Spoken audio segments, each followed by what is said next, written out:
जो है कोई शब्द की चर्चा नहीं होती, वहां तो कर्म की चर्चा होती,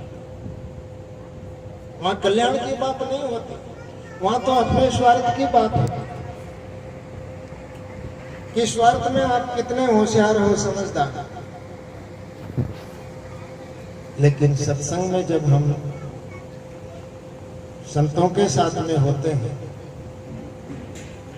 तो हमें शरीर का भी जो एक बोध हो जाता है कि शरीर हमारा हमको जो मिला हुआ है, इस शरीर का हमें क्या उपयोग करना चाहिए। आज पहली प्राथमिकता तो हमारी यह है कि हम शरीर का क्या उपयोग कर रहे हैं। कर्म के ताने बाने को बुनने में ही शरीर को खपा रहे हैं या और कुछ कर रहे हैं। जीवन भर यही जो है आपने सीखा है कि कर्म करो और कर्म से जो है परिणाम मिले, उस परिणाम को भोगो। आम आदमी क्या करता है, हम आप जितने भी लोग अपने किए हुए कर्मों के परिणाम को ही जीवन में भोगते हैं।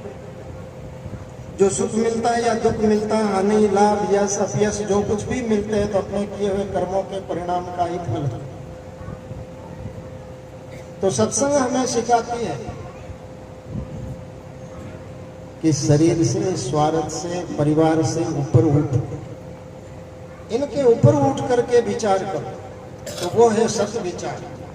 इनके जो है दायरे में रह करके जो जीवन जीते हो तो वहां सत्य चलता नहीं, वहां तो झूठ ही चलता है। क्योंकि महापुरुषों ने लिखा कि झूठी काया, झूठी माया, झूठा लोग लुगाई कहे कभी सुनो भाई साधु, झूठे ही जग पता। इस संसार के अंदर विश्वास ही झूठ का ही आता है और सत्य तो जो है कि तलवार की धार।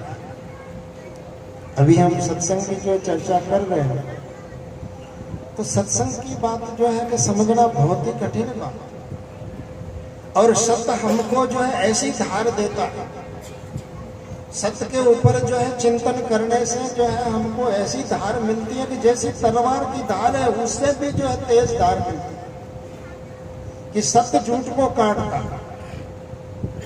सत्य ही वार है, सत्य ही पार है, सत्य ही सत्य का जीवन में आधार। तो इसलिए हम सत्य को जो है समझने का प्रयास करें, संतों की संगत में बैठ करके। तो इस भजन में जो है हमको कहा गया